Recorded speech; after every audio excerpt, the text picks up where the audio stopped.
Hello. Hi, Lisa.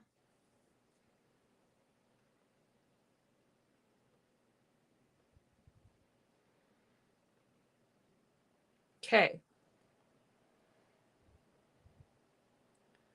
Well, unfortunately, I tried to get my little face on half the screen. My hair looks really good today, too. But I just couldn't get it to work when it came time to get everything to work. So we will just have to do it this way. And thanks for joining. How's it going? So yeah, this is the planner for Magical 2025, and it's kind of funny because I finished this a couple of months ago, and it's not like I forgot about it, but it felt it felt like finished to me, but it's brand new. It's brand new to you, and it's really exciting that I finally get to share it. I know I've shared bits of them before, but I haven't shared the whole thing yet. So this is going to be really fun. And yeah, I wanted to share my face, but yeah, I just couldn't get it to work. It was like, anyway, it's all good. We'll just have to focus on the art. So feel free to ask me any questions if you have questions, or just put them in the chat. And I'm going to try to keep it to a half an hour, but I just thought I would go through it and just show you, like, sort of page by page. I have the full color version and the black and white version, and I'll show you both. And I know the official release date is the 15th, but they are available now, I think, on all the retailers in all versions. So full color, black and white, hardcover, paperback, and then spiral bound, which I'm showing you today. The only one that's not available yet is the printable PDF, which will be available in black and white only, and it will be available December 1st from my shop in my Etsy. So you got to wait a little bit for that one. Sorry about that, but thank you for your patience. So cool. Hi, Linda. You got it already and you love it. I'm happy to hear that. Thanks so much. Okay. So yeah, the theme is animal magic this year. And I don't know, there's just something. I found a Robert Frost poem. I should have had it up and ready for us today. I found it after just a couple weeks ago, and it's basically about how, like, seeing a certain bird can turn your whole day around. There's just something so magical about animals.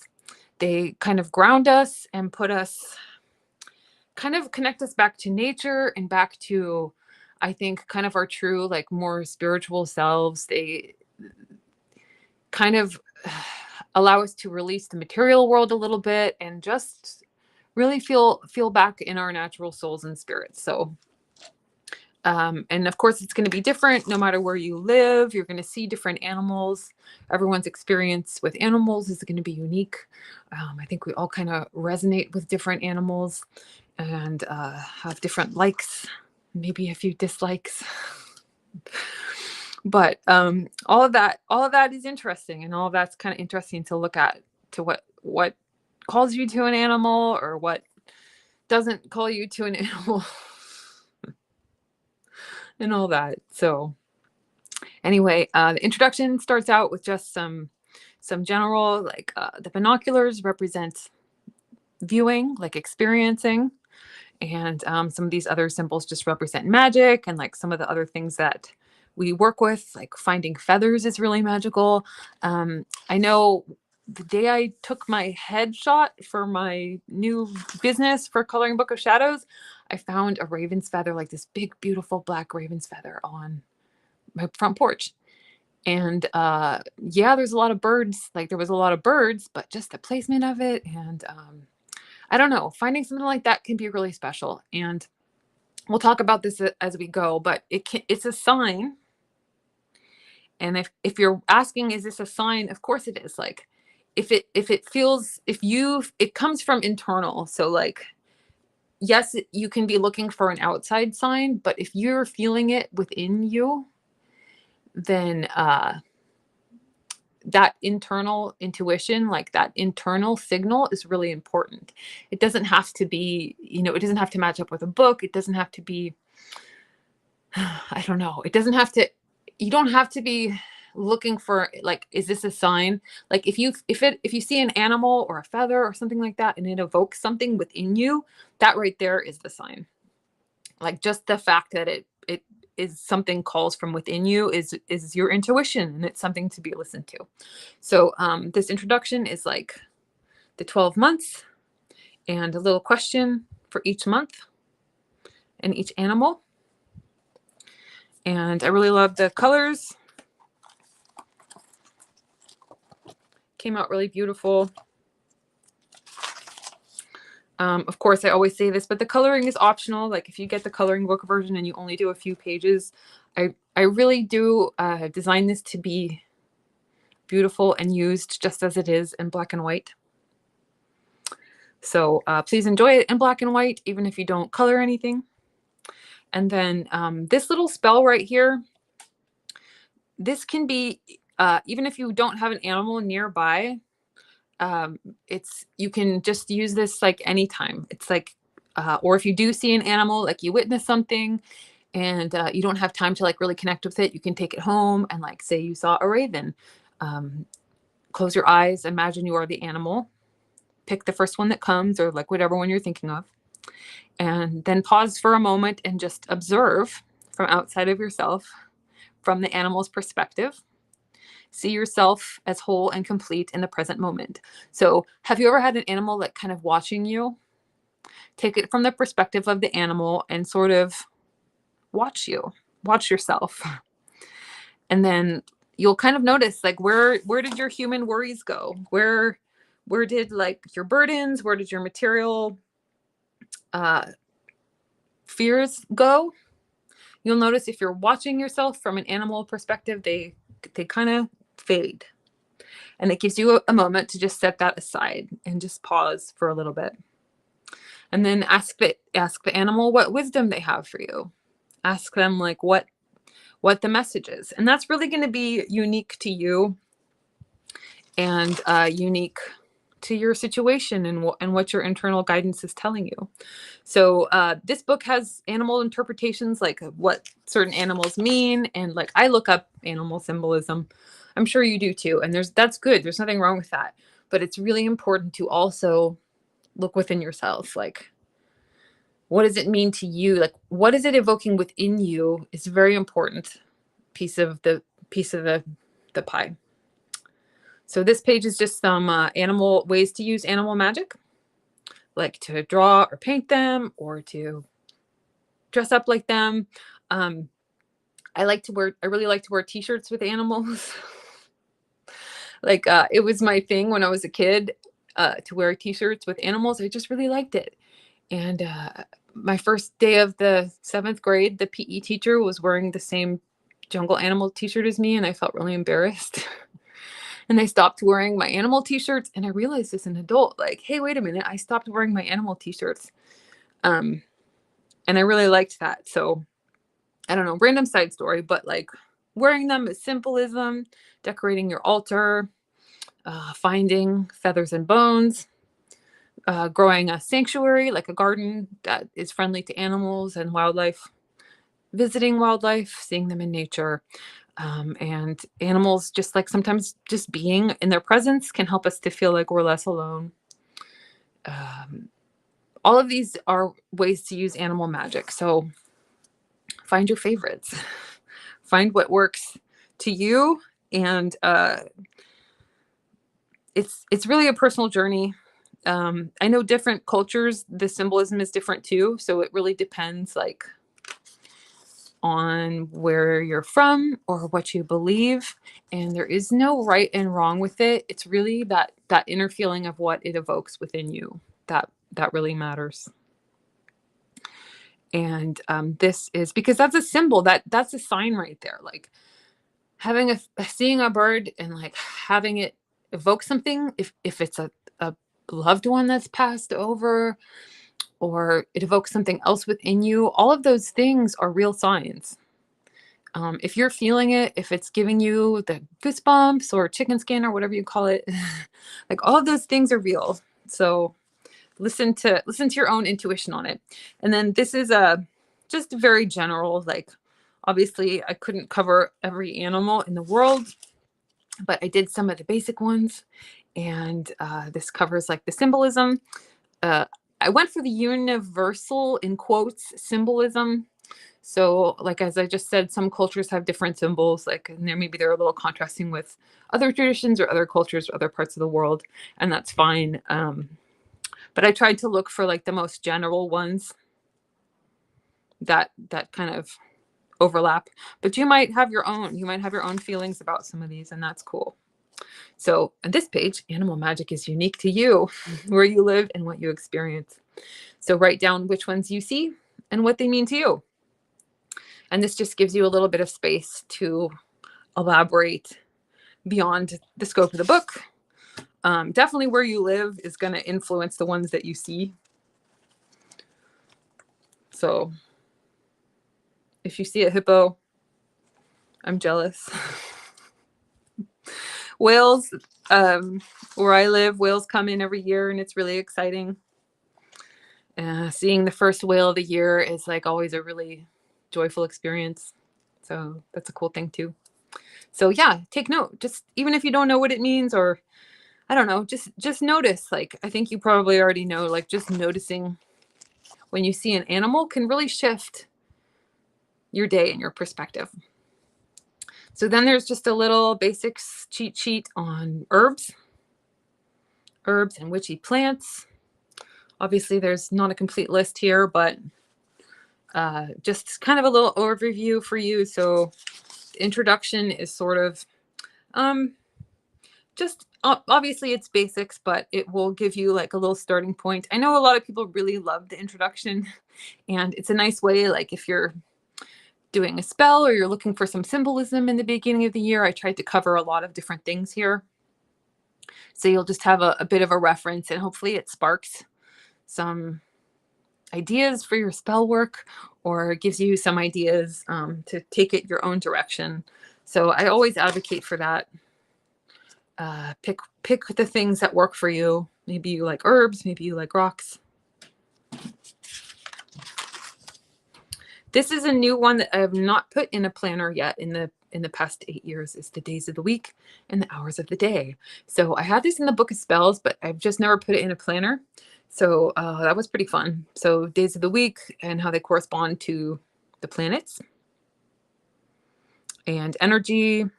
Obviously completely optional. Some people like to use those in their spells. Some people don't. Hours of the day, and then some of the symbolism that corresponds to it as well. And this obviously is like kind of your own rhythm too. And like there's little disclaimers at the bottom. It says it's like goes with your own rhythm. Like I'm definitely a morning person. As much as like I think it's really cool to be up in the middle of the night doing magic, you will not often see me up in the middle of the night doing magic unless I happen to like wake up. I'm more like a 4 a.m. person. Like my sister and I always used to laugh at that. Like she'd call me really early in the morning because I would just be getting up and she would just be going to bed. So use this as you will. Like, but it just gives you some ideas for different spells and different times of the day and the symbolism. The moon and the seasons. You might recognize this if you've had my planners in the past, but the full color version has a new coloring job, which I think is extra beautiful. And this chart corresponds the seasons to the moon phases. So one of the reasons I did this is because they do correspond. So like the symbolism of the full moon is very, very similar, not the same, but similar energy to the summer solstice, like the full light of the sun, the full light of the moon. Not the same, but similar. And if you're working with a shorter cycle, like the moon phase, that's very helpful. And also, you might be, if you're in the Southern Hemisphere, there's little tips here for translating. Like there's not a lot of seasonal work in this book, so I kind of made it for anyone. But if you do see something seasonal, you can translate it to a moon phase. Like dark moon translates to winter. Not exactly the same as I said, but similar, and it's something to think about because sometimes you do want to work with a shorter cycle. You don't necessarily want to wait for winter to do a certain type of magic. So that can be helpful. Secrets of Moon Magic. This one's about your feelings. So making magic, combining actions, which is the things you do, intentions with your feelings or emotions. So this is kind of about the feelings, not so much the actions, but like how you can feel certain things on the different moon phases and how you can embody that feeling within yourself. So you can match it up with an action, but like the waning moon relates to a snake, and feel the relief as you realize that some things are unnecessary and you can intend to let those things go. So it's about embodying the feeling of things before taking the action, or to help you towards taking an action. So that's a really important part of magic, I think, is like really feeling the feeling, because going through actions when you're like holding on to a feeling that's opposite of that action can be a hindrance to magic sometimes. So hi, Patty. Moon signs. There's not a lot of moon sign like magic in the book, but it does, like once we get to the weekly stuff, it will tell you like what the moon sign is. Hey, there's my birthday. It will tell you what the moon sign is every day. So, or it switches every 3 days. So like if you want a quick reference of that, you get a quick reference of that. Elements and the zodiac. So the 5 elements: spirit or ether, air, fire, earth, and water, and just the basic symbolism of those. And then the 12 signs of the zodiac. These are just like little reference charts. Spell casting basics. If you're new, I definitely recommend reading this. If you're not new, you probably already read this, or you already know this goes into like casting a circle, grounding and centering, like how to do a full ritual. And then as we go into it, these spells are like the middle part. These are like the meat of the spells. So here's your vision. Who do you want to be? How do you want to feel? Questions like that to sort of plan out what you want for the year. Calendar. This is just obviously an overview with the moon phases and the 12 months of the year. And then each month. So let's catch up here. Yeah, so each month. So I think this is the third year that I took this medieval calendar. And I don't know, tell me if you don't love these, but I love these. Probably going to keep doing them. This is just a little overview in a really cute visual format of the days and the moon phase, the moon sign, and then the sun sign, the 2 big ones. We've got a little recap of the month, just like a few important astrological dates. If there's a Sabbath in the month, it's mentioned there too. And then Magic of Owl, just a little bit, like just a very brief, like ask Owl how you can reveal your hidden powers, a little question, some symbolism that corresponds to Owl. These are in no way the only symbolism that corresponds to Owl. It's just some things that I picked out. So you might have your own symbolism and you can write it here, or you can do your intuition, reflection, vision, intentions, goals, and important things on that page. Totally up to you. So yeah, so black and white, same thing, but you color it yourself. And then this page, the next page is a little spell about learning Owl's magic. So most of these don't have a lot of tools. They're things you can do in your mind's eye or just by thinking and feeling about it. Some of them use tools, but I try to make them that you can do without like a lot of tools. I tried to make them really just so you're like thinking about the energy of the owl and then sit with the energy of owl for 90 seconds. This is something you can do like literally with any animal, and it's really, really useful. And then some more little symbols to do with owl magic. Then the big monthly calendar has some more symbolism, intention. I give you a little intention, feel the power of your magic, but I invite you to write your own intentions. You love the dates on the top. I know they're just so fun. I don't know. It's just it's a nice different way to look at it, like different options. So basic moon phases, moon signs, and then these weekly pages have a little more detail on the moon signs, like the shifts in the moon signs, and then smaller illustrations and symbolism on each page. So each month has one animal theme, but I do spread it out a little bit. So January is the owl month. So you'll see it's mostly owl themed, but we also have crocodile, which is a little bit similar to owl in some ways. Obviously they're completely different, but they're both quiet. They both kind of watch and listen, and they're both really powerful. So I kind of paired them up together. February is kitty cat month. So yeah, kitty cat month. So same, some general dates. This little dude here on this page is like your little guide. I wanted like it's a little more cartoony, but I wanted like an animal that was kind of anthropomorphic, like dressed like a human. That's sort of like your little guide for the month. And I really tried to make all of them sweet and like, I don't know, just like kind of nice faces. Yeah. So as we go on, you'll see that more.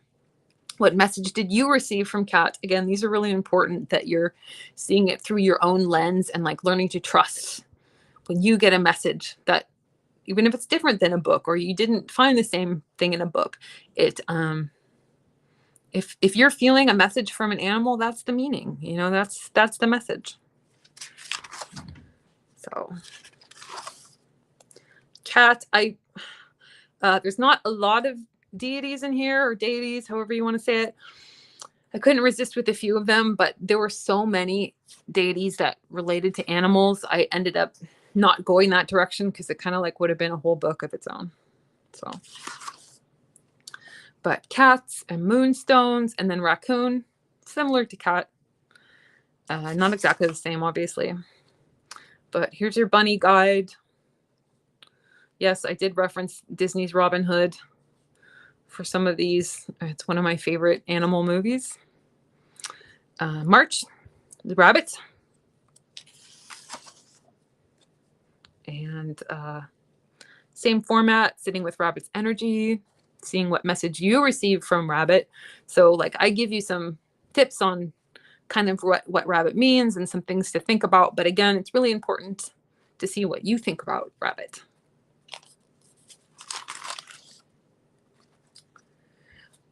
Canada is a little more expensive. Yeah, it depends though. Like, yeah, I know. Canada's just a little more expensive.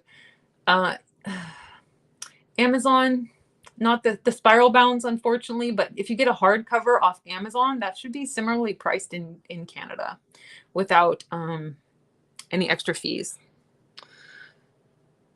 Yeah, okay. So some beautiful crystals, this teas, carrots, some vegetables. I don't know why this one makes me laugh. My notes were like, "Oh, witchy effing carrot."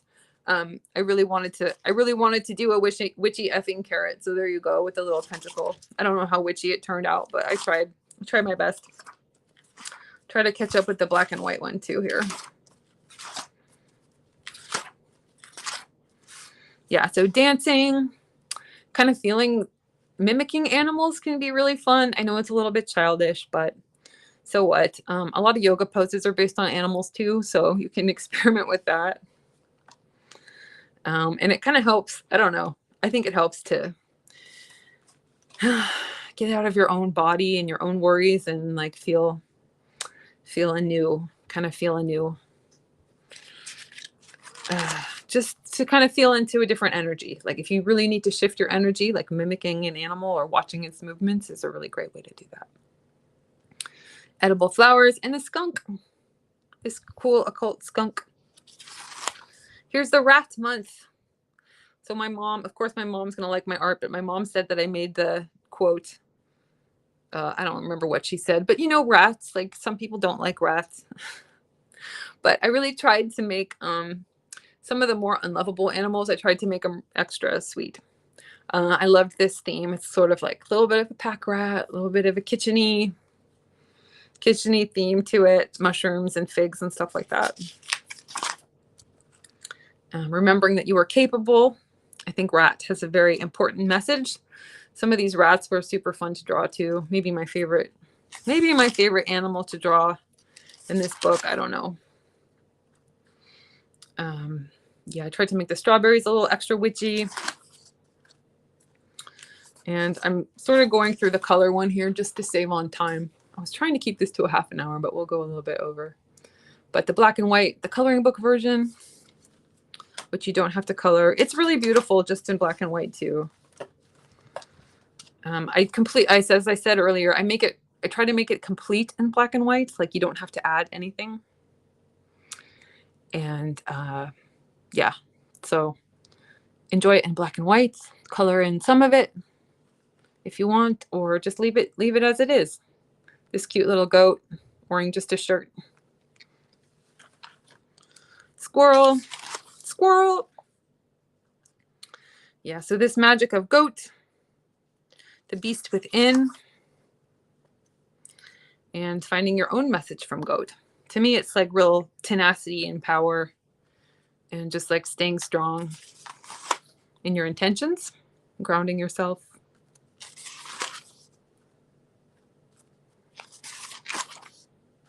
And then stag, I think, has a similar energy. All these horned beasts. Yeah. Panpipes. Toad. I have a cat named Toad, so this is one of my favorite months. And there's just something magical about seeing frogs and toads. Like if I get up really early and I go outside just after when it's still dark, I can see frogs sometime, and I don't know. It just energizes me. There's just something about seeing frogs and toads early in the morning. It really transforms the mundane to magical. It just like sets a tone for the whole day. So that's kind of the toad magic. We got a little snail, witchy little snail there. Toadstools. So I mix up the symbolism a little bit, but I try to relate it loosely. So dragonfly, very powerful. I know a lot of people say that dragonfly has a lot of meaning and power to them. It symbolizes transformation and spiritual growth. So that's fabulous. Little mini toad there and some crystals. Salamander.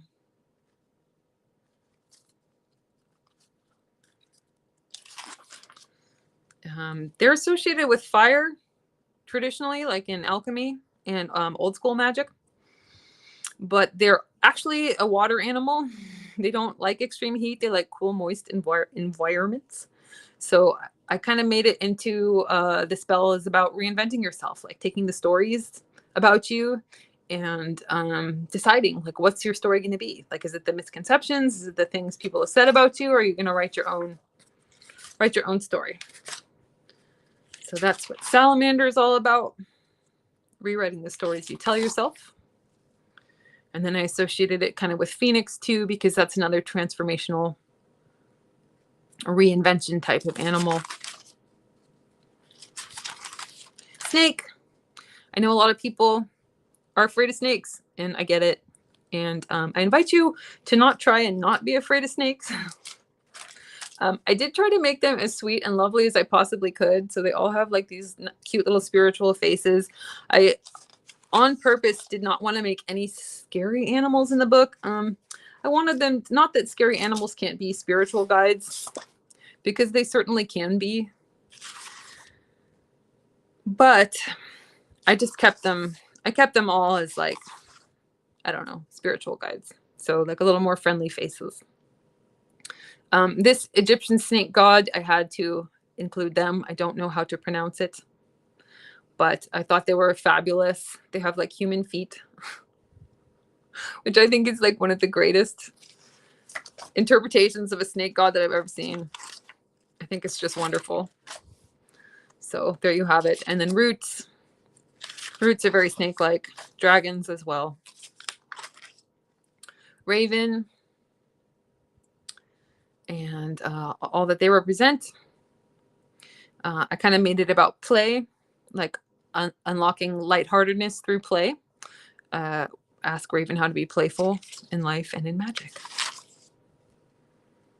And that gives you freedom. Like, I think sometimes if heaviness is a part of life, just say that. But sometimes, like, allowing yourself to be a little more lighthearted, allowing yourself a moment of play when things are feeling heavy.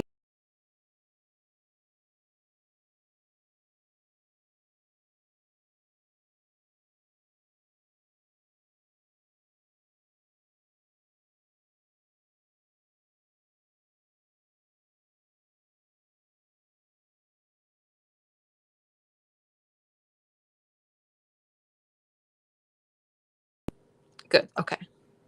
Yeah. But yeah, there's always going to be darkness in life. And yeah, definitely, I don't think you could shy away from it if you tried. Like, we've all probably tried that. It didn't work.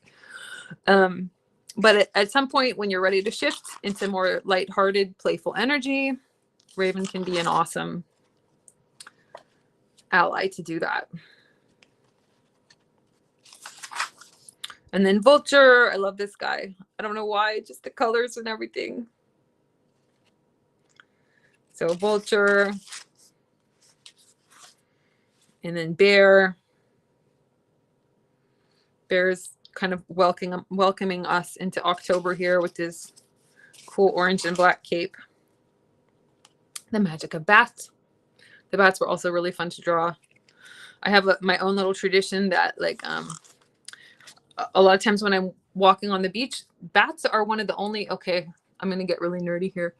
Bats are one of the only mammals on the island of Hawaii that are endemic because sea animals, the sea mammals, other than birds and insects, there's not a lot of mammals in Hawaii other than sea animals, but the bat is one of them. So I think bats are really special. And then if I see a bat flying at sunset, it always makes me really excited.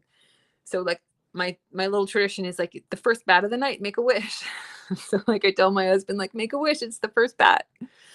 So when you see that first bat, to me, it's like, I don't know. That's just one of my silly animal traditions. I have another one with the snails that look like the sea snails that look like little unicorn horns. I used to make a wish on the unicorn horn. I call them unicorn snails. I think there's definitely a more scientific name for them. But the unicorn snails, yeah, I used to make a wish on the unicorn snail. My wish would always be that I would be less stressed. And it helped. Like, I feel less stressed now.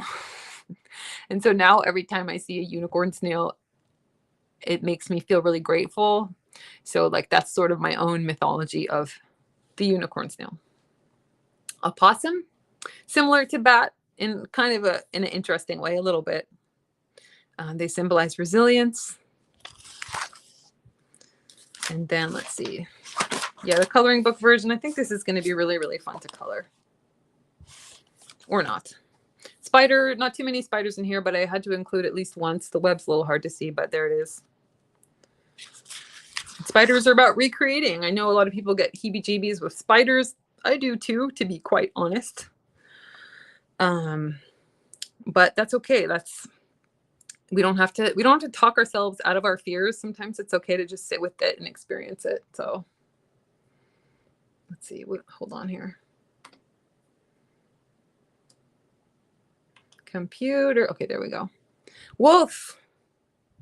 November is wolf month. This was really interesting to draw and, like, to work out the colors, but this cute little wolf with her fancy outfit.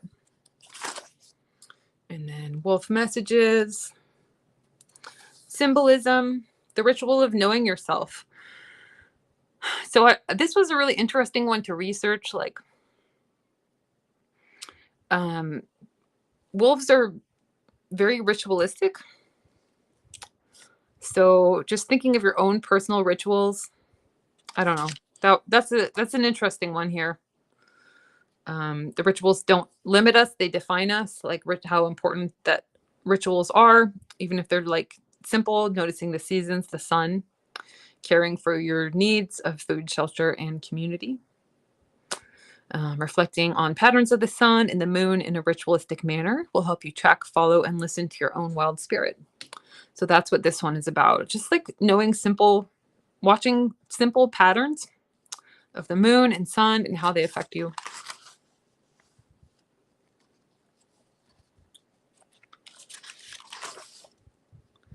And then skulls and bones, feathers. There's some notes in here about, I think it probably goes without saying, but like sourcing that stuff ethically.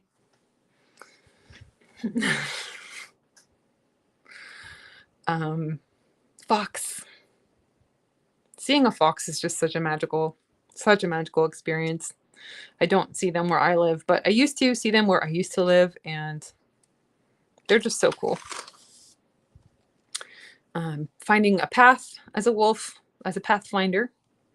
Howling.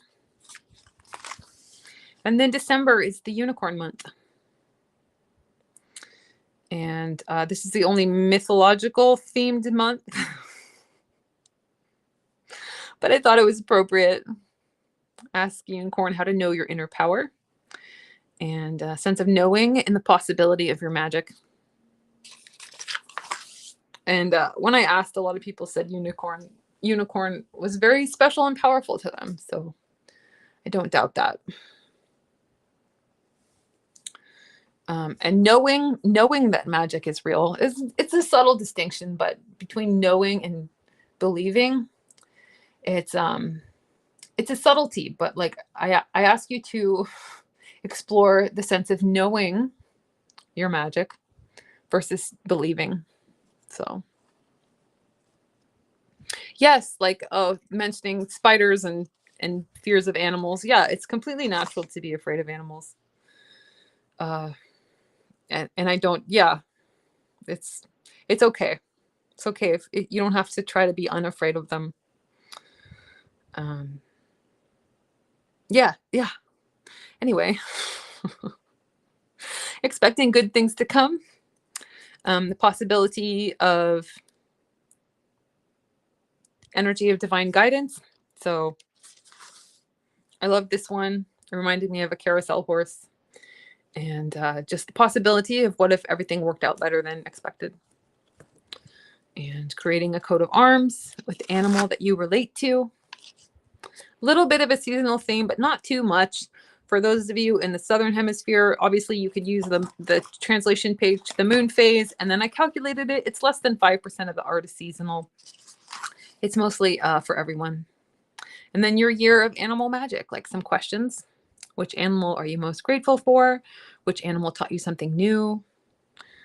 Which animal helped you to release, to succeed?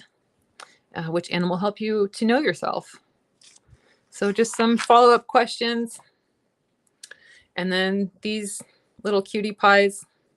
I absolutely love this triple moon sheep setup here. And then the fabulous people that helped me to create the book, editors and assistants. And then me and my 2 new kitties.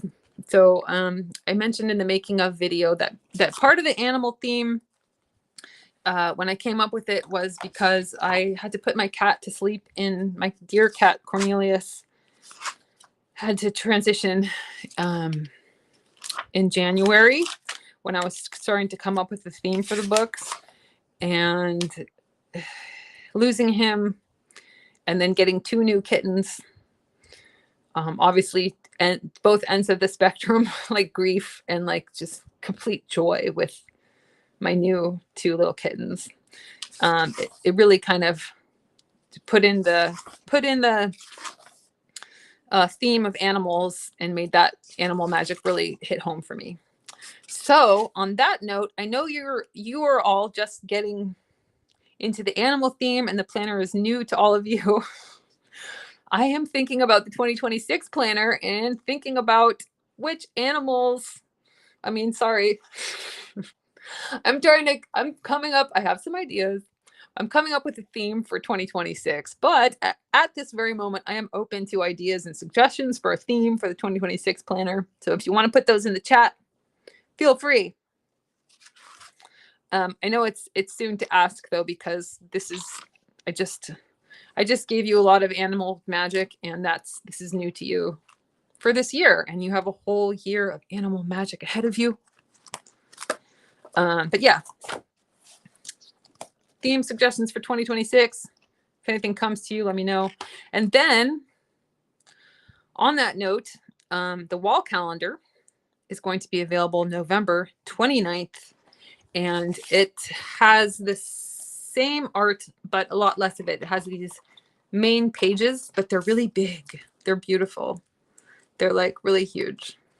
So let me show you the size comparison. I mean, a little bigger. I don't know what the percentage is, maybe 30, maybe 20 or 30% bigger. This is the planner, and then this is the wall calendar. But the wall calendar, it doesn't have the spells. It doesn't have the extra symbolism, but it has the big main animal for each month. And then it has a calendar with the basic moon phase, Sabbats. It doesn't have the moon signs, but it has the sun sign shifts, and it has these little guys. So that's that. And yeah, those will be available November 29th. From my shop only this year. The planners are available now, even though the official release date is Tuesday. Paperback, hardcover, spiral bound. The black and white printable PDF will be available December 1st. And I wanted to do these medicine cards are awesome. This deck has been around a long time, since the 80s. If you're looking for an animal oracle card deck, there's just something about the book. The cards are beautiful, but the way they wrote the book is amazing. This is just a really great animal oracle set. And I don't think I have time to do, or energy to do, individual animal readings, but I will do, I'll pull a couple animal cards for everyone. And these are very North American based. I think they're based on some traditional indigenous North American symbolism, but the animals are very North American based. But I'll pull a few, and then you can see what kind of, I'll do like 3, and then we'll see, we'll give us a group reading here. So yeah, this is a really special deck. In the book, something about the book, like, yeah, I'll just say I really like the book.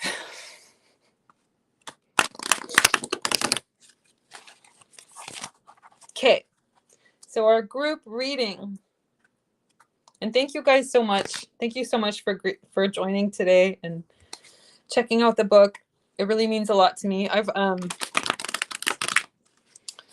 As I've been promoting it the past few weeks, I've heard from a lot of people who just tell me that if you haven't got one of them in the past, a lot of people have been telling me that like it's really made a difference in their lives, in staying on track. Like, I know there's a lot of challenges in life, and it's easy to get off of your magical track and to kind of feel out of spirit. But just something about it, I think part of it's the art. Like, symbolism really speaks to your subconscious. And it allows you to like feel into your place of magic without a ton of reading and study. Not to say that reading and study is not useful, because it totally is. However, symbolism is really powerful. I think that's why illustrated grimoires and magical books have really caught people's attention over the ages. There's just something magical about art. And as I have just showed you, there's like different art on every single page. So there's always something new to look at and to kind of feel into magically. I think every time you look at the book, you'll see or feel something new, even if it's just like one small symbol or one little tidbit, as I call them. There's just a lot to explore, and it can help you to navigate and to deal with the ups and downs of life and keep you grounded in spirit. So that's my intention for the book, and I've heard from lots of people that that's what they experience when using them. So I really appreciate that. Okay. Enough yapping. Okay, our reading. Ooh. Ooh. Ooh. Okay. These two were contrary or reverse, and that's cool, but I'll turn them right side up just so you can see them. And then I'll look them up in the book really quick.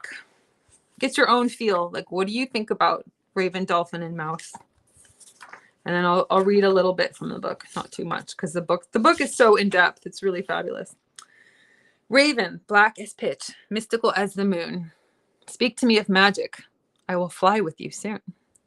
So, Raven is the animal of magic, and it's a bringer of magic. And then the contrary position is